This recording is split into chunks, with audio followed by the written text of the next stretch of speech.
Pues muy buenas tardes, tengan todos ustedes. Desde luego, primero expreso mi agradecimiento a todas las instituciones convocantes y organizadoras de este foro que desde el día de ayer nos tiene reunidos aquí en la ciudad de Morelia y del que hemos escuchado reflexiones muy interesantes. Yo voy a hacer mi intervención en dos grandes aspectos, porque no quiero perder los minutos. En esta parte final ya vamos con aprietos de tiempo. Me voy a referir primero a una parte histórica, que ayer se hizo mucho énfasis en esos aspectos, pero creo que se hizo con grandes ausencias y peligrosas ausencias en la reflexión. Y una segunda parte que tiene que ver ya con la realidad, el problema que tenemos, la circunstancia de la incorporación de la reelección consecutiva y cómo podríamos aprender de nuestra experiencia histórica para no incurrir en errores del pasado. Yo creo que es un error muy grande de la Constitución de Apatzingán. Forma parte del debate de la Constitución de Cádiz y está presente en nuestra experiencia constitucional riquísima de la Primera República Federal Mexicana, hoy olvidada, de 1824 a 1835. Ahí están los elementos del debate. Y las influencias constitucionales planteaba un temor básico que era el de tener el abuso del ejercicio de poder por parte de los gobernantes y en este caso por parte de los titulares de lo que vendría a ser el Poder Ejecutivo.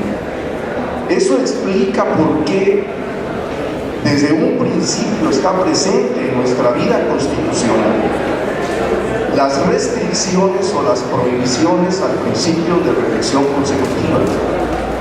Y claro, se abre la puerta para los aspectos de reelección, dejando pasar uno o dos periodos, pero lo que en principio se le cierra el camino es a la reelección consecutiva en el Ejecutivo.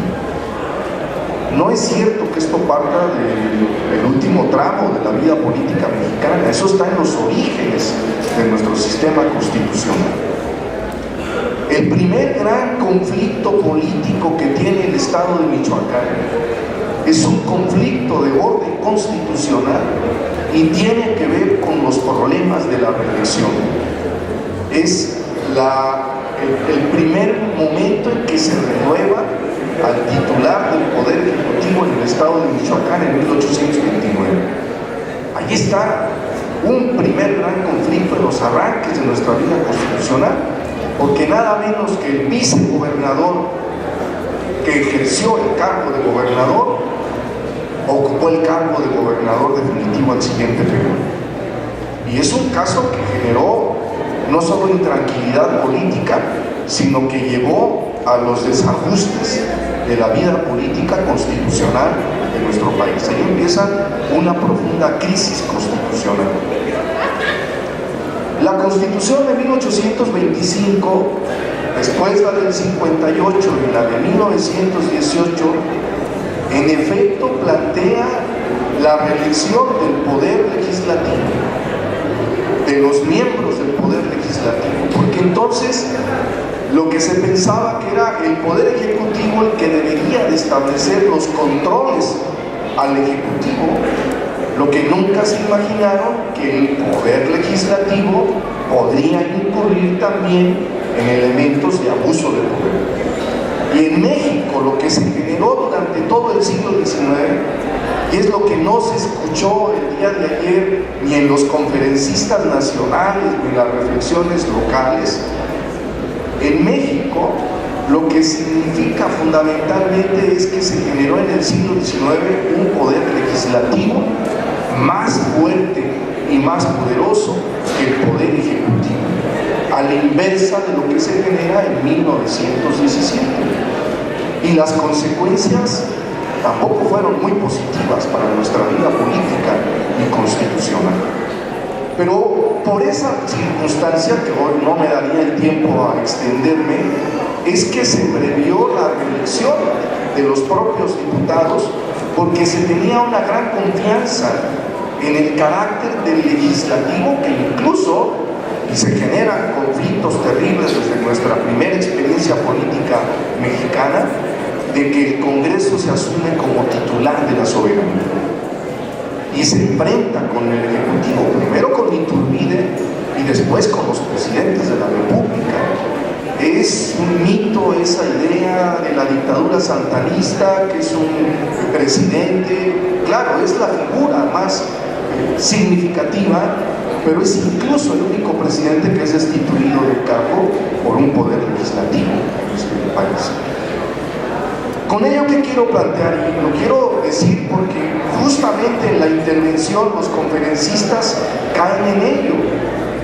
Para revisar el problema de la reelección o no reelección, tiene que partirse del diseño de poderes constitucionales, porque si no, esto es un parche, y si no, esto no embona con las características del funcionamiento del resto de las leyes y reglamentos. Y por eso está el gran problema hoy en día, porque se mete un parche en un sistema que no está preparado y previsto para un sistema de reelección.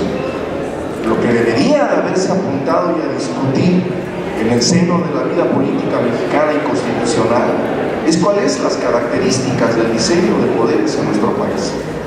Y no lo hacen porque muchos partidos, llámense de izquierda, llámense de derecha, en este país siguen siendo presidencialistas y no quieren discutir la incorporación del sistema parlamentario, que es lo que habría otro tipo de esquemas políticos en el país. Porque finalmente el presidencialismo es lo que comparten en mayor o menor medida los partidos políticos hegemónicos en el país. Ahora, ayer escuchamos hasta la saciedad que el origen de la reelección, la prohibición de la reelección inmediata en México es hasta la época de Calles. Y yo comparto el análisis que hicieron los especialistas, el doctor Córdoba, los magistrados, se sitúan en el contexto del maximato y el origen de la prohibición, y lo hicieron muy bien. Pero yo me pregunto, ¿y cuál es la experiencia del sistema de reelección durante 100 años en este país? Yo no escuché ningún comentario, no del porfirismo, discúlpenme, de 100 años de experiencia de reelección en el país, es decir, desde 1824 hasta 1933.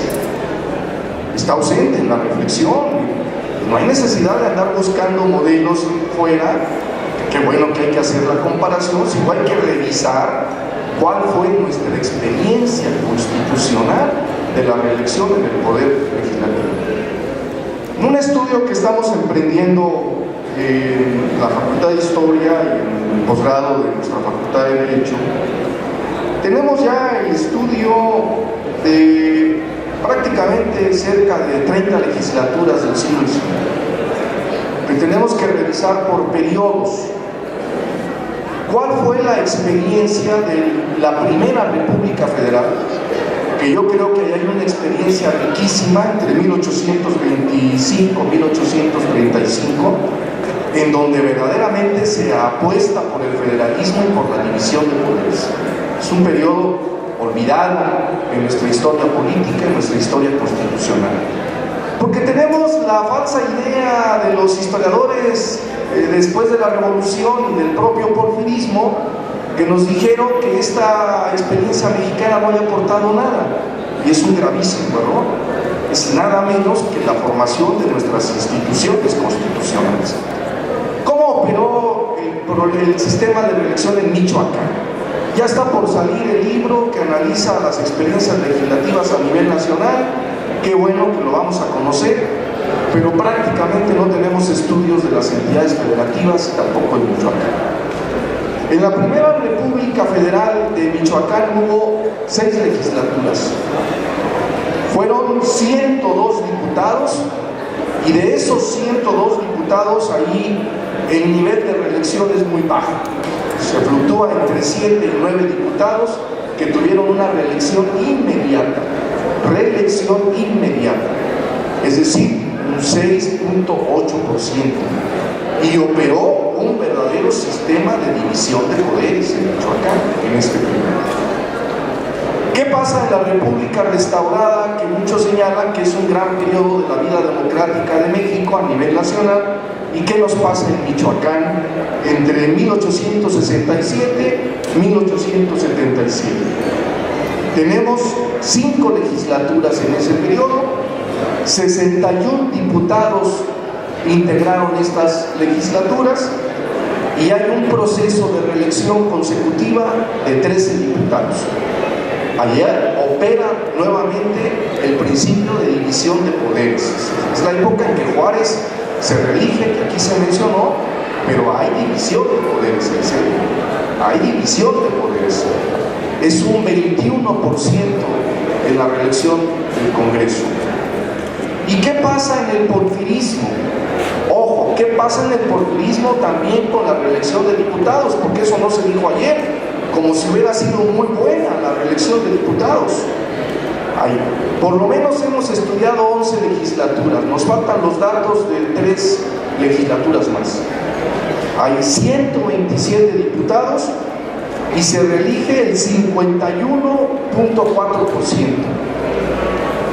El 51.4%. Pero además, no es cierto que solamente se reelija una ocasión, sino hay una clase política envejecida. Habría que revisar cuántos diputados se reeligieron en este periodo, y sí, claro, se genera una clase social de diputados envejecida, que excepcionalmente, yo aquí lo escucho ahora, en México hay un solo diputado que se reeligió 7 veces, yo creo que hay muchos que se reeligieron por lo menos 3, y muchos impuestos por los gobernadores locales, que es el otro problema que se deja de lado aquí en el análisis del sistema político. La reelección en nuestro país no resolvió lo que tanto se dijo el día de ayer de la independencia del poder legislativo con respecto del poder ejecutivo. ¿Por qué? Porque se estaba encaminando un sistema presidencialista al margen del sistema constitucional. Simplemente por eso se establecen los principios de reelección. Y no olvidemos que Díaz se levanta contra Juárez levantando el principio de la no reelección. No lo olvidemos también desde el punto de vista del poder ejecutivo. Eso hay que estudiarlo, eso hay que revisarlo, porque no es suficiente decir que no quedó en la Constitución del 17 consagrado el principio de no reelección en los congresos.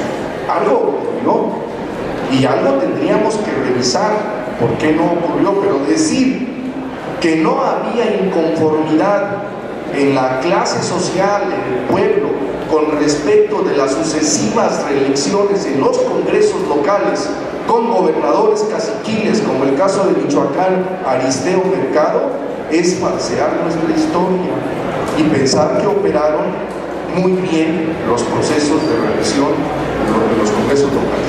No me alcanza el tiempo. Otra historia sería la composición de estos congresos.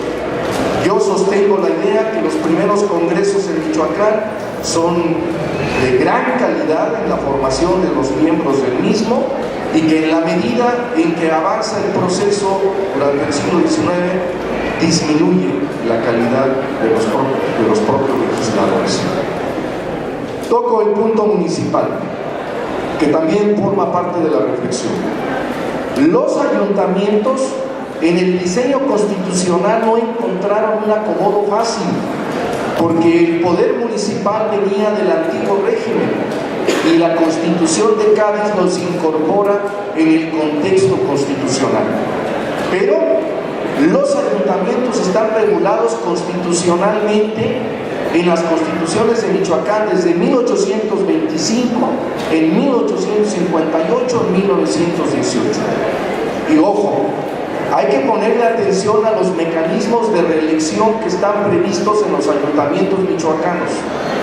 Se renovaban los ayuntamientos cada año, pero se renovaban por mitad los regidores. Después se aumentaron los tiempos a 2 años, pero también se renovaban por mitad los cuerpos de los ayuntamientos.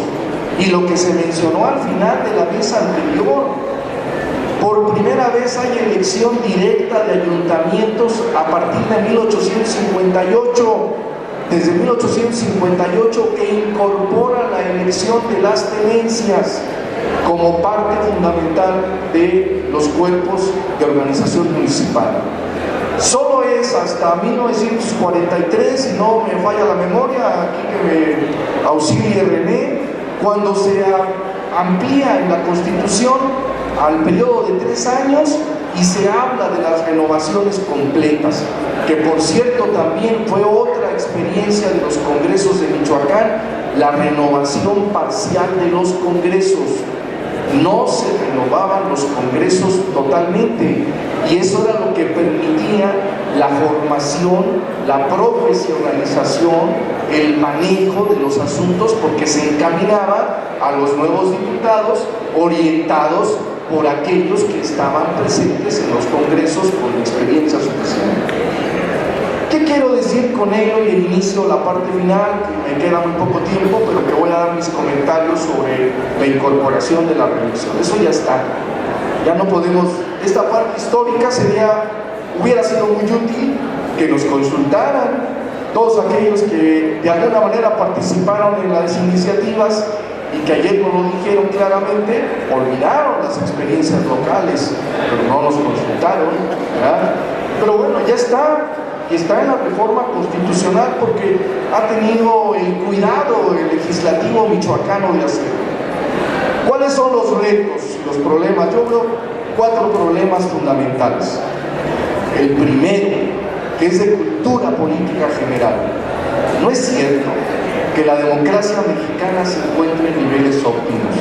Eso es una gran mentira. Que las elecciones se hagan limpias en este país es otra gran mentira. Todavía hay una gran opacidad en la vida electoral, hay clientelismo, hay compra de votos, hay manejo de poderes fácticos. Quien nos venga a decir que las elecciones en México son democráticas, quiere decir que no viven en este país. Segundo, es muy grave, y si no se toman medidas al respecto, todo se ha renovado constantemente en nuestro país. Al Ejecutivo le han puesto la mano, a la administración pública, federal, local. Los órganos más opacos en los últimos años del quehacer político en México son los congresos locales. Y con todo, la disculpa porque estoy aquí en esta casa, pero yo ya fui diputado y en mi época no se manejaba el dinero para las gestorías y los grupos parlamentarios. Yo fui coordinador del grupo parlamentario del PRD y nos opusimos porque eso huele a clientelismo, eso huele a corrupción, eso huele a cochupo, y mientras no se corrijan esos problemas no habrá transparencia y claridad en el manejo de los recursos en los congresos, y eso no existía aún en las peores épocas del autoritarismo en este país. Tercero, la escasa vida democrática de los partidos políticos. Yo vengo de la izquierda, yo fui miembro del Partido Comunista Mexicano, yo supe lo que era no tener derechos políticos en este estado y avalo lo que hoy significa tener derechos políticos. Yo aposté a la formación de un partido y hoy estoy desencantado de ese partido, porque ese partido está gobernado por tribus y camarillas. Pero al igual que ese partido que yo formé, los demás partidos en México tienen un déficit terrible hacia la vida democrática en el país. ¿Y qué es lo que se va a generar si no se articula una vida democrática de los partidos? Que se van a generar las camarillas como en la época del porfirismo. Y por último, yo creo que hay que poner un alto a esa idea de que aquí hay que tener diputados gestores, porque o los diputados son legisladores o los diputados son gestores. Yo me opuse a ese planteamiento. Yo no voy a intervenir en los asuntos del ayuntamiento, porque para eso hay un principio de división de poderes, Por eso se dio la reelección en los congresos en el siglo XIX, para garantizar la división de poderes. Y con este tipo de prácticas clientelares, lo que menos existe en los congresos actuales es una división de poderes frente al poder ejecutivo y a los partidos políticos, desde luego. Si no se corrigen esos 4 puntos, más allá de todos los aspectos procesales que ya se dijeron y que son muy correctos, yo me temo que la incorporación que se ha hecho va a ir teniendo muchas dificultades, por lo menos, para poderse instrumentar eficientemente, y va a aportar muy poco a la vida democrática si no se revisa de conjunto. Muchas gracias.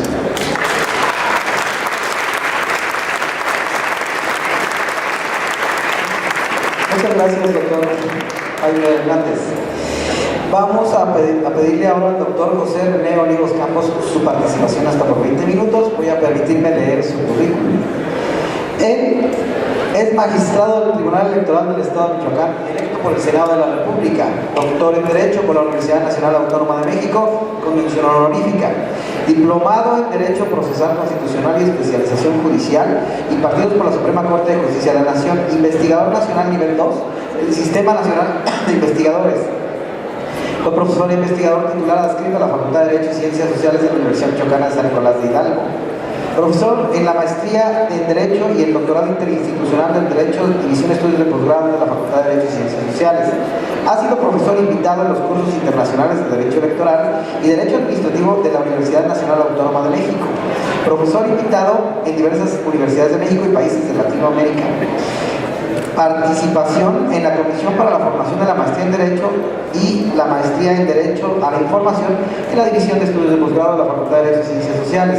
Formulador del proyecto del doctorado en Derecho por investigación propuesto en la División de Estudios de Posgrado, aprobado por el Honorable Consejo Técnico de la Facultad de Derecho y Ciencias Sociales.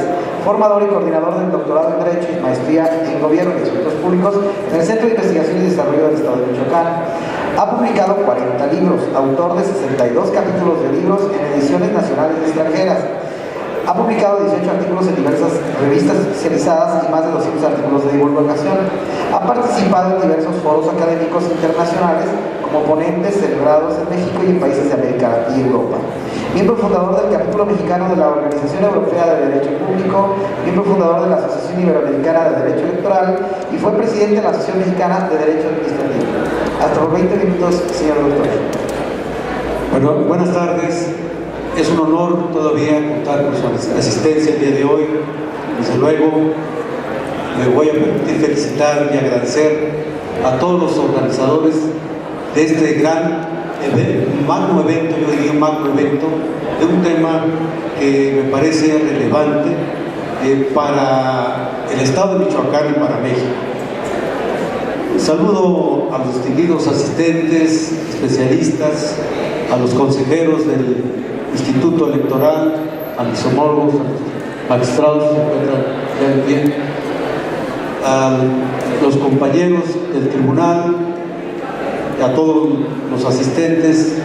Es un honor compartir con ustedes este día unas reflexiones con la reelección restablecida recientemente en el sistema constitucional, que ya seguramente en este momento, en el desarrollo del presente foro, ustedes lo tienen muy bien ya focalizado. Yo he tratado este tema desde la perspectiva de la reelección como una rehabilitación democrática. Nada fácil, me parece. Nada fácil porque tenemos una amplia reforma constitucional en materia político-electoral que ya se ha venido señalando, 2014, que modificó 31 artículos y estableció un régimen transitorio de 21 preceptos de extensa gama de modalidades de entrada en vigor de diversos temas, como el que hoy nos está ocupando. Una nueva legislación federal y la armonización que hicieron las entidades federativas, desde luego en el ámbito de su competencia, que reguló ya los comicios 2015 y que a mí me parece que condensaron muchos de los cambios normativos que fueron detonados por esta reforma, con los cuales se mejoraron muchos de los componentes del sistema electoral mexicano en el nuevo orden social democrático, de cuyas mutaciones se advierte la necesidad de determinar si lo alcanzado fue suficiente o no, lo que hay que consolidar o modificar, los temas que no se incluyeron y se requiere ingresar a una nueva agenda legislativa para el funcionamiento democrático eficaz y funcional. Nos hemos propuesto aquí, yo voy a tratar de explicar algunos elementos normativos que se están planteando en este nuevo modelo de sistema democrático a partir de la categoría de la reelección, con los resultados recientes, ya hay resultados recientes de los cambios legislativos en esta materia y que desde luego que nos pueden permitir determinar sus alcances o sus escasos alcances, así como cuáles son los atolladeros que todavía tenemos y que puedan posibilitar consolidar la funcionalidad de la democracia política, que debe apuntar, yo creo, a consideraciones propositivas hacia futuros procesos electorales. Hay que señalarlo, como bien lo va a señalar aquí el maestro Jaime Hernández Díaz, la reelección que correspondió a una época pasada cuando se dio el desprecio y la movilización social al no considerar legítimos a los gobernantes que eran impuestos, discrecionales, con opacidad en su actuación, vulneradores de los derechos humanos y represores de cualquier forma de disidencia. En los tiempos presentes, me parece, en el sistema político mexicano se instaura la reelección continua de los legisladores y ayuntamientos, que habrá de materializarse con la vigencia prevista por el constitucionalismo democrático, que es promovida desde mi punto de vista e impulsada por la agitación intelectual y por el sistema político contemporáneo. Eso a mí me parece, con lo que se rehabilita la reelección de los legisladores prevista en la Constitución de 1917 hasta 1933 y que también va a dar paso a los ayuntamientos en un contexto de una reelección inminente que sigue siendo un tema polémico y sensible, que tiene pros y contras. Y yo creo que es importante ver cuáles son sus ventajas, que ya las han venido diciendo, pero también cuáles son los contras. Las ventajas de la reelección se han estimado y se han centrado en que existe la especialización. Se da continuidad a los proyectos legislativos, a los programas de gobierno municipal de largo plazo, de mejora de rendición de cuentas ante el electorado, de mayor autonomía de las legislaturas, que deben constituirse en un contrapeso efectivo ante el Ejecutivo, mayor vinculación con el electorado, quienes podrán votar a favor o en contra según el desempeño en el cargo. La contraposición a los argumentos a favor, se han considerado que la reelección del legislador o ayuntamiento en su último mandato no atendería las demandas y compromisos con el electorado al no existir temor a que no votaran en su contra. Segunda, la permanencia en su cargo generará incentivos para mantener vínculos con los grupos de intereses particulares, con lo que las decisiones favorecerían a los grupos de poder económico. Tercero, tendrían ventajas en las contiendas electorales al disponer de medios administrativos, de comunicación, de recursos económicos que podrían destinarlos a favorecer su precampaña, lo que permitiría un mejor posicionamiento ante el electorado con respecto a los ciudadanos postulados para ser electos por primera vez. Se corre el riesgo de la limitación, la disciplina en los partidos políticos al tener que responder a los intereses del electorado, lo que conllevaría a la inestabilidad del sistema de partidos políticos, cuando los ayuntamientos también, otro aspecto, o presidentes municipales se postulen o soliciten licencia para el otro cargo, quienes asumirían serían los suplentes. Y en el supuesto de que esos suplentes gobernaran los más de 2.400 ayuntamientos que existen en México, tendríamos un gobierno de suplentes administrando o gobernando sin experiencia, sin pericia, y esto podría provocar un costo muy alto a la sociedad por las decisiones. En este contexto polémico, el hecho es que la revisión consecutiva es evidente, al estar prevista en el sistema constitucional, pero se requiere, desde mi punto de vista, un diseño normativo e institucional de forma integral. Yo insisto y coincido con muchos de los que me precedieron. Es un diseño que supere muchas de las ventajas fijadas en el debate sanzanotano, a fin de que de la democracia, del régimen político, no se desborde en las experiencias pasadas, que conduzca a una transición a un sistema autoritario y en cambio se vincule con la restauración progresiva del Estado constitucional y la protección de los derechos políticos electorales, así como los principios y los valores de libertad, igualdad y equidad y justicia. Yo creo que este es un tema que ya también atendió el magistrado Juan Carlos Silva. Los principios constitucionales deben ser un fundamento de esta revisión, deben atenderse prioritariamente y como condición necesaria para que la gobernación democrática y la acción de los poderes públicos se atienda. Es decir, las dimensiones políticas y normativas asuman un nuevo significado y desafío. ¿Cómo asegurar el restablecimiento de la reelección? En esta etapa yo encuentro un problema. El apoyo de los secretarios de la ponencia me auxiliaron en este punto y debo agradecer su apoyo públicamente. En esta etapa se puede caracterizar que existen asimetrías ahorita legislativas en materia de reelección de legisladores de ayuntamientos. Algunos estados no la han regulado, otros lo han hecho de manera muy insuficiente y otros más ni siquiera han estudiado las leyes secundarias. Es decir, no se han establecido los requisitos, las condiciones y los términos en que deben regirse la reelección, bajo qué principios constitucionales, en la igualdad y en la equidad. Voy a señalar los resultados que obtuvimos. En las diferentes legislaciones tendremos de los estados, se observa que en 20 constituciones locales la reelección de los diputados se establece hasta por 4 periodos consecutivos. En 27 estados se prevé la reelección de un periodo adicional para los ayuntamientos. En el estado de Morelos consigna la reelección de diputados hasta por 3 periodos.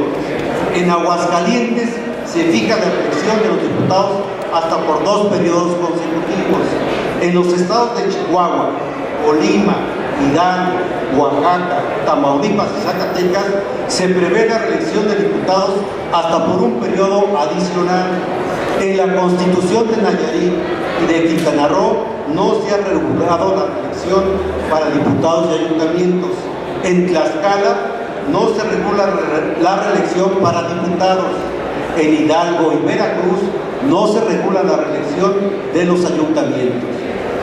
En 23 estados no se han reglamentado las reformas constitucionales locales en sus leyes electorales, con lo que la regulación de la reelección consecutiva de diputados y ayuntamientos, según sea el caso, y en 9 entidades federativas no se ha previsto la reelección de las leyes secundarias, dentro de las que se incluye Michoacán. ¿Qué tenemos aquí? Asimetrías en la primera generación legislativa de la reelección, que vamos a caracterizarla desde mi punto de vista como una interfase entre el viejo orden legislativo que estuvo vigente y que no acaba por concluir, y el orden nuevo que no termina por nacer con toda la ingeniería constitucional y legal democrática. En los rasgos de los tiempos presentes se advierten modificaciones al sistema legislativo, como ya se dijo, pero tenemos inconsistencias e insuficiencias en lo ya aprobado y vigente.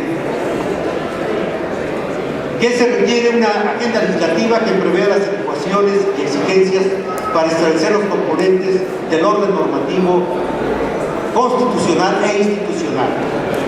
Voy a señalar el caso de Michoacán, que ya lo señaló el magistrado Ignacio Hurtado, y que se inscribe en esta interfase democrática. Por ejemplo, señala que efectivamente en el artículo 115, fracción primera, párrafo segundo, y el 116, fracción segunda, párrafo segundo, de la Constitución Federal, en materia de reelección, no se armonizaron de forma completa con la Constitución del Estado de Michoacán, en los artículos 20 y 116, para que los diputados y ayuntamientos solo podrán postularse para realizar los mismos periodos o por cualquiera de los partidos integrantes de la coalición que les hubieran postulado, salvo que hayan renunciado o perdido su militancia antes de la mitad de su mandato. Esta omisión bien podría subsanarse con las reformas y adiciones de la propia Constitución local o en su legislación electoral local, para que se cumpla con este mandato constitucional. Otros temas que a mí me parece que quedan pendientes en términos de la equidad, de la igualdad y de la legalidad son, que voy a hacer de manera enunciativa, muy brevemente, porque ya no tengo mucho tiempo, es, por ejemplo, los requisitos de elegibilidad constitucional y legal. Yo creo que aquí debería tomarse ya en cuenta que además de los que prevea la Constitución y las leyes electorales, que acreditan que cumple en tiempo y forma a un candidato que quiera repetirse, debe establecerse las manifestaciones bajo protesta de sin verdad, donde se fijen los periodos en que ha sido electos a estos cargos. Otros temas que a mí me parecen importantes están previstas en la separación. Yo estimo que el plantear modificaciones, de hacer plazos breves o más grandes a lo previsto, a lo que establece la Constitución local o federal de 90 días, sería un problema grave. Si no podemos generar incertidumbre o inseguridad jurídica, debemos apegarnos a las separaciones de cargo previstas a los 90 días. Y si por qué más y por qué no menos, ahí es un problema de equidad en la contienda. Yo creo que ese punto yo sí sostendría que debemos seguir apegados, porque si no nos implicaría hacer otras reformas sociales y sistematizar, y entonces diríamos, un servidor público debe separarse a 90 días y los que van a elegirse no. Yo tendría que ser serias dudas, porque entonces no sería una igualdad de condiciones ni equidad de condiciones.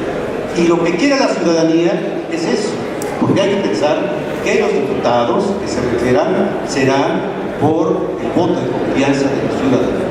Están esperando los ciudadanos una respuesta de ese sentido. Hay otros temas que no me van a alcanzar el tiempo, pero seguramente aquí se los dejaré a los señores diputados, que me parece que es otros temas que yo creo importantes, que es la rendición de cuentas y todo eso. Aquí en Michoacán se acaba de reformar la ley del mecanismo de participación ciudadana. Hay el mecanismo de observatorio, sigue siendo, me parece, un punto fundamental que deben los diputados incluirla en este proceso de reelección. ¿Por qué? Porque los mecanismos de observación de participación ciudadana están hechos para eso, para garantizar la transparencia. Se trata de establecer esquemas institucionales. Luego andamos diciendo que la participación ciudadana la podemos hacer todos. Yo no creo en eso, con todo respeto, porque no todos tenemos los recursos, no todos tenemos el tiempo, no todos tenemos la capacitación o la capacidad de entender. Quiero saber que alguien que diga o que trate de entender, a ver, aquí está un presupuesto de egresos, estos son sus objetivos, estos son sus metas, pues a lo mejor la persona que dice yo quiero saber de esto y quiero hacer un planteamiento no sabrá de contabilidad gubernamental, y esto sería un... Pero sí creo que en términos democráticos la participación debe crear instituciones serias, y que deben estas instituciones ya creadas, no inventadas, fortalecerlas para respetar la reelección en esos términos. Y el otro punto, yo creo que la reelección sí debe ocurrir. yo sí estoy de acuerdo que en la reelección debe operar la revocación de mandato. En algunos estados de la República existe, si bien la Suprema Corte de Justicia de la Nación ya se pronunció la inaplicación en el caso de Chihuahua, por señalar alguno, yo creo que eso no significa que debe acotarse. Existen muchísimos estados de la República, 5 estados, y creo que los estados se han ido adelantando a la participación ciudadana. La participación ciudadana hay que entenderla como un mecanismo complementario a las formas de representación democrática. Y la de representación democrática requiere, si no que sea de inmediato, bueno, yo también pienso que no debe ser una situación inmediata porque podría generar inestabilidad a los sistemas democráticos, pero también puede ser de largo alcance, digamos, si desde mi punto de vista yo no pensaría, yo si me hubieran preguntado qué pensaría de la reelección de los ayuntamientos, diría que le hubieran dado 6 años, para los ayuntamientos tuvieran 6 años, y a su vez aparejado debería ir la revocación del mandato. Pero en ese caso yo creo que sí puede tener una forma o un diseño institucional la revocación del mandato, no necesariamente cada 3 años, puede ser cada 6 o cada 9. Si tendremos que formular una revocación del mandato que sea un mecanismo también que complemente a la reelección, que garantice la acción política, también la acción ciudadana participativa. De otra manera, entonces estamos fortaleciendo a las estructuras de poder, que a mí me parece que sí deben tener estabilidad, pero también deben tener un contrapeso de los ciudadanos, complementar. Yo estoy de acuerdo con eso. Bueno, tendré otras propuestas, pero respetando el tiempo, muchísimas gracias por su atención. Muchas gracias, doctor. Bien, enseguida le corresponde el turno al doctor Carlos Salvador Rodríguez Camarena, cuya adscripción actual es la División de Estudios de Posgrado en la Facultad de Derecho y Ciencias Sociales como coordinador de especialidades y de elaboración y modificación de planes de estudio. Como formación académica es doctor en Derecho, maestro en Derecho, especialista en Notaría Pública, licenciado en Derecho e ingeniero químico administrador. Producción científica representativa, publicaciones, autor de varios capítulos de libro y artículos en revistas indexadas en materia de derechos humanos, civiles y políticos. Como actividad profesional es profesor en la División de Estudios de Posgrado de la Facultad de Derecho y Ciencias Sociales de la Universidad Michoacana de San Nicolás de Hidalgo, miembro del Sistema Nacional de Investigadores del CONACYT nivel 1. Coordinador de especialidades y elaboración y modificación de programas de estudio, secretario administrativo de la Universidad Michoacana de San Nicolás de Hidalgo, coordinador administrativo del posgrado de la Facultad de Derecho y Ciencias Sociales, consultor en administración energética y asuntos jurídico-administrativos, funcionario municipal en diversas administraciones. Doctor, hasta por 20 minutos. Muchas gracias. Gracias, doctor. Bueno, saludo a los compañeros de mesa. Saludo también a todos los presentes que, como bien dijo René, han tenido bien aguantarnos hasta el final. La cuestión de participar hasta el final tiene muchas ventajas. La primera de ellas es que ya nos agarro cansados. La segunda es que no puedo dejar de ser reiterativo porque prácticamente todos los puntos ya se tocaron. Y la tercera, derivada del anterior, es que entonces yo puedo reiterar sobre asuntos muy específicos que son de mi interés. Mi presentación, que ahora voy a tener que contar un poquito más por cuestiones de tiempo, la había estructurado en 3 secciones. La primera era dar un panorama general de la reforma político-electoral que se dio, porque al final de cuentas hablar de reelección no es más que ver un árbol quizá muy importante, pero dentro de un bosque que es más complejo. Eso ya es su mención René, no es nada más la cuestión de la reelección, sino un montón de tópicos que van de la mano. La segunda, una breve reseña sobre el caso de Quintana Roo, que Nacho ya se me adelantó también y ya la tocó, entonces voy a tocar nada más aspectos que no tocó. Y cierro con una cuestión de los municipios aquí en el estado de Michoacán. ¿Cómo considero que es una cuestión de sueño que se pueda llevar a cabo la reelección en Michoacán? Entre las discusiones que se dieron en el proceso legislativo que desembocó en lo que ahora conocemos como reforma político-electoral, una de las principales líneas conductoras fue el diseño institucional, el que se enfatizó que no favorecía ni promovía el diálogo y las deliberaciones entre los poderes, lo que también ya mencionaba el maestro Calle, ¿no? Pues, habría que revivir el modelo de división de poderes que pues, ni está dividido ni sabe dónde está el recurrente. Este diseño arguía a los legisladores, entorpecía los trabajos del gobierno y minaba la legitimidad del régimen político mexicano. Alguno de los senadores afirmó que al no encontrarse una solución apropiada, pronta y eficaz, la posibilidad de la parálisis institucional se hace presente. Ese era el petate de muerte, es que nos vamos a paralizar. Yo no sé qué tan cierto es eso de que nos paralicemos. Al final de cuentas, estamos viendo que actualmente la economía mexicana sigue creciendo a pesar del gobierno. Es decir, que a los ciudadanos nos empieza a desinteresar un poquito si el gobierno pues deje de invertir o no invierte o corresponde, sino que ya estamos aprendiendo a vivir por nosotros mismos. Las iniciativas que se presentaron en las cámaras, ya en ambas, ya sea el Senado, ya sea en la de Diputados, apoyaron su argumentación de diferentes evidencias que también ya se mencionaron en el transcurso de estas ponencias. Una de ellas es la encuesta del Latinobarómetro de 2010, que indicaba que solo el 27% de la población mexicana estaba satisfecha con nuestra democracia. Una encuesta también, esta de INEGI de 2012, arrojó que solo 6 de cada 10 mexicanos consideran a la democracia como la mejor forma de gobierno posible, y después apuntar a lo que dice Joaquín. Al final de cuentas nos interesa más primero comer y después ver qué es lo que pasa. Y si nos atenemos a las cifras del propio Latinobarómetro de 2015, que son las más recientes, que fueron emitidas por ahí de finales de octubre, principios de noviembre, el 78% no estamos satisfechos o nada satisfechos con el funcionamiento de nuestra democracia. Entre las causas que dan lugar a ese resultado se encuentra la apreciación sobre quiénes son los beneficiarios del modelo político vigente, el grado de confianza que depositamos en el funcionamiento de nuestras instituciones y si nos sentimos representados o no por nuestros, valga la redundancia, representantes institucionales. El 77% de los encuestados creen que el país está gobernado por unos cuantos grupos poderosos en su propio beneficio. No se gobierna para buscar el bien de la comunidad, sino para favorecer a unos cuantos. Es un desencanto que, en mi opinión, debe revertir la clase política mexicana buscando obtener la confianza de las mayorías. Pero en este renglón, en el de la confianza, nuestra democracia tampoco sale muy bien librada en la opinión popular. El Poder Judicial tiene un grado de desconfianza, es decir, de no confianza, del 74%. El Gobierno, el Poder Ejecutivo, de un 80%. El Congreso, de un 72%.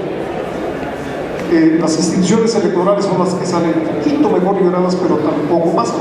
El 54% desconfía de las instituciones electorales. Pero el que se lleva la cereza del pastel son los partidos políticos. El 83% no confía en los partidos políticos. Entonces, lo que estamos enfrentando, y es lo que tenemos que ver, es cómo apuntalamos esa confianza en el sistema político mexicano. Hablando también de partidos políticos, el grado de desconfianza que depositamos, el 71% de los mexicanos pensamos que están realizando muy mal su trabajo. O sea, ni siquiera mal, ni poquito mal, no, muy mal. Eso habla de que en un país como el nuestro, que ha dejado al sistema político depositado en manos de los partidos, pues que la cosa no está aquí. Entonces yo creo que a partir de estos datos, precisamente es hacia donde tuvieron que haber apuntado. Lo que tienen que hacer es hacer que funcionen los partidos políticos. Los candidatos independientes, al final de cuentas, no son más que una barbita de escape que elimina muy poquito de la presión que tiene todo el sistema. En las discusiones sobre las diferentes iniciativas que se presentaron en la reforma política, principalmente se reconocieron diversos problemas que era necesario afrontar y solucionar, con el objeto de modificar la relación entre poderes y entre estos y los ciudadanos, que era la parte importante. La pretensión de la reforma fue doble. Primero, modernizar las instituciones del régimen político con el objeto de fomentar un mayor equilibrio entre poderes, facilitar el diálogo y los acuerdos para así consolidar una democracia de resultados. Que no sé qué querrá decir eso, pero muchas de las iniciativas aparecieron. Yo traté de investigar con colegas investigadores que era una democracia de resultados y nadie me supo contestar, pero así aparecen las iniciativas, entonces no sé qué es eso. Y dos, transformar las instituciones del régimen político para fortalecer la participación ciudadana y brindar mayor certidumbre en los comicios tanto locales como federales. Dentro del segundo rubro, sobre la materia electoral y con la finalidad de contribuir a la constitución de nuestra democracia, la reforma constitucional propuso la transformación de las instituciones electorales y la modificación de las reglas que rigen los procesos en México, para tratar de responder a la realidad actual que vive el país. Así, fortaleció la autoridad electoral que ahora tiene carácter nacional, creó un nuevo sistema de fiscalización, introdujo nuevas causales para declarar la unidad de una elección, instauró nuevas reglas para tratar de garantizar la paridad de género en la nominación de candidatos y estableció mecanismos para los ciudadanos que opten por competir mediante una candidatura independiente. En cuanto al primer rubro, que es el que nos interesa porque es la parte política, la reforma pretende quitar los obstáculos que han impedido, y digo pretende porque yo no creo que lo logre así como está planteado, que han impedido la construcción de un gobierno eficaz que ofrezca resultados a los mexicanos mediante un conjunto de modificaciones al régimen político que coadyuvan a cumplir el objetivo de consolidar a nuestra democracia. Así, nuestra Constitución establece ahora, para mejorar el funcionamiento del Ejecutivo y sus relaciones con el Poder Legislativo, la figura del gobierno de coalición, la ratificación de los secretarios de Relaciones Exteriores y de Hacienda y Crédito Público por el Senado, la creación de una Fiscalía General de la República Autónoma, que no sé qué tiene que ver con esta cuestión de político electoral, la autonomía del Consejo Nacional de Evaluación de Política de Desarrollo Social y la ratificación del Plan de Desarrollo por la Cámara de Diputados y la Estrategia Nacional de Seguridad Pública por la de Senadores. Y curiosamente también el adelanto de la fecha lo tomó el Consejo del Presidente de la República, que ahora será el 1 de septiembre, con la finalidad de que el Ejecutivo tenga tiempo de presentar un buen presupuesto de egresos para su primer año de gobierno.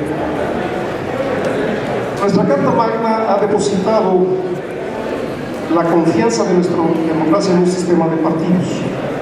De ahí que la renovación del legislativo y ejecutivo se realice mediante elecciones que en principio no pueden conseguir sin su participación. La Constitución declara a los partidos políticos entidades de interés público como organizaciones de ciudadanos, vetando la intervención de organizaciones gremiales. Son el vehículo que deben utilizar los ciudadanos para acceder al ejercicio del poder público y deja la ley reglamentaria la determinación de las normas y requisitos para su registro legal, las formas específicas de su intervención en el proceso electoral y los derechos, obligaciones y prerrogativas que les corresponden. También establece reglas mínimas concretas para llevar a cabo las elecciones internas de partidos. Y aquí me detengo un poquito con esto. Yo creo que al final de cuentas todo esto lo podemos resumir en dos cuestiones. Esto de las elecciones. Uno, establecer un piso parejo de competencia para todos los que quieren acceder a un cargo de elección popular. Y dos, que los procesos, empezando por la de los partidos, se lleven a cabo con mucha transparencia. Me explico. Los más antidemocráticos son los propios partidos políticos. Si vemos, por ejemplo, y esto no sé cómo se ha dado con este presidente de la República, pero me consta sobre anteriores, el presidente de la República, cuando era del PRI, palomeaba los 300 distritos electorales y también todas las inscripciones plurinominales, por lo menos de las primeras 4 o 5 posiciones. Entonces, lo que estaba pasando es que nos estábamos regresando al siglo XIX con Porfirio Díaz, cuando él era el gran elector y decía quién iba a la Cámara y quién iba a la Cámara. Aquí pasa exactamente lo mismo. Entonces, si le vamos a dar la oportunidad a los partidos políticos de que, ahora sí que, aprovechando ya que estamos empapados, de que se rediman, yo creo que la forma de hacerlo es que precisamente establezcan procedimientos transparentes y claros, con reglas muy precisas acerca de cómo van a lograr la nominación por parte de sus partidos. Y aquí, por ejemplo, no comparto yo la angustia de Nacho sobre el sentido que le tenemos que dar al artículo constitucional que dice que tiene aquella famosa salvedad. Yo creo que la regla es muy clara. La primera parte antes del salvo es la regla general y el salvo es una excepción. Entonces, ¿qué es lo que está pasando? Si dice que la excepción es que un candidato no puede ser nominado por un partido, por la coalición de partidos que lo nominó, excepto que renuncie a su militancia antes o que la pierda. ¿Cuál es el sentido? Bueno, el sentido es muy claro también para mí. Es que alguien que a 15 para las 12 haga berrinche y diga que yo quiero ser candidato y se salga y se lleve la escritura del partido, pues lo haga de esa manera. Fue lo que ha pasado en un par de elecciones que yo creo que todos conocemos por ahí. Entonces, yo creo que esa es la excepción, y bien dicho también por ellos mismos y por varios ponentes de la mesa, el que no se incluya a los candidatos independientes los liberan de pasar por ese proceso. Entonces, es en favor de ellos mismos el que no se haga de esta manera. Entonces, bueno, creo que ya me está diciendo que me falta un poquito de tiempo, entonces. Con respecto a la elección de, perdón, a Quintana Roo, el lunes de esta semana empezaron ellos su proceso electoral. Sin embargo, ayer, hace 8 días, el Pleno de la Corte, desde la Suprema Corte de Justicia de la Nación se pronunció con respecto a su constitución y con respecto a su ley electoral. De la ley electoral invalidó 40 preceptos, o en porciones de 40 preceptos, lo cual quiere decir que algo pasó con esa legislatura, que estaban tratando de pasarse de lanzas y estaban tratando de establecer reglas que una de dos, o iban en contra de la Constitución o iban en contra de las prerrogativas que tiene el INE como organismo electoral. Y la segunda de ellas fue, ya de manera efectiva, una cuestión que ya tocó también aquí en la mesa, es que el asta que establece la Constitución política de los Estados Unidos mexicanos se entiende como un límite superior. Y ojo, puede ir desde cero. Puede haber legislaturas que digan, pues yo no quiero reelección aquí en el Estado. O puede ser, como en el caso de la Quintana Roo, que establece nada más una reelección y que ya la Corte se pronunció y que pues, ellos quieren nada más una reelección. Punto. Hasta ahí se tiene que hacer, entonces tampoco lo tiene que ser. Lo que sí denotaron de inconstitucional son la segunda y tercera frases del artículo 57 de la Constitución de Quintana Roo, que dice la primera: los suplentes podrán ser electos para el periodo inmediato con el carácter de propietarios en una fórmula diversa, siempre que no viene en estado de ejercicio. Entonces, eso es inconstitucional, y entonces ahora lo que pasa es que precisamente en aras de ese ejercicio partidista que tiene que tener todos los partidos políticos, es que dejen el piso parejo desde ahí. Si tanto el suplente como el propietario estuvieron en funciones y los dos quieren ir, que sea un proceso interno del partido que decida quién es el que va a ir. Porque al final de cuentas, la Constitución dice podrán. Es decir, si a los partidos políticos se les antoja que ninguno va, pues ninguno va. Así de sencillo, por la importancia de que realmente los partidos políticos establezcan esas reglas del juego que emparejen el piso y que le permita a todos sus miembros, a los que quieran participar en las elecciones, un juego democrático interno, transparente y exactamente con las mismas cuestiones. Ya nada más para finalizar, porque el ojito se me está quedando feo. Un tópico que es reiterativo en casi todas las veces, de si deben renunciar o si no deben renunciar. Yo siento que no tienen por qué renunciar. Y eso también se puede regular. A final de cuentas, el ejercicio que va a hacer la ciudadanía es de ratificación. Y tuvo 3 años para hacer campaña. Su mejor campaña va a ser precisamente la actuación que tenga como legislador o como presidente municipal o como regidor. Entonces, ¿por qué renunciar? A final de cuentas sale más caro. Sale caro por las razones que de repente nos podemos quedar en un montón de municipios acéfalos, o bueno, no acéfalos, sino que llega gente nueva a cumplir su puesto. Y ojo, llegan con hambrita, porque nada más te van a estar un poquito de carga. Y eso prohija la corrupción. Me quedé en el tintero con un montón de cosas, pero nada del tiempo de este foro, pues yo les agradezco su atención. Gracias. Muchas gracias, doctor. Agradecemos mucho la participación a los 3 ponentes. Enseguida vamos a entregar unos merecidos reconocimientos a nuestros distinguidos panelistas. En primer término, me permito entregar el reconocimiento al señor doctor Jaime Hernández Díaz por su distinguida participación.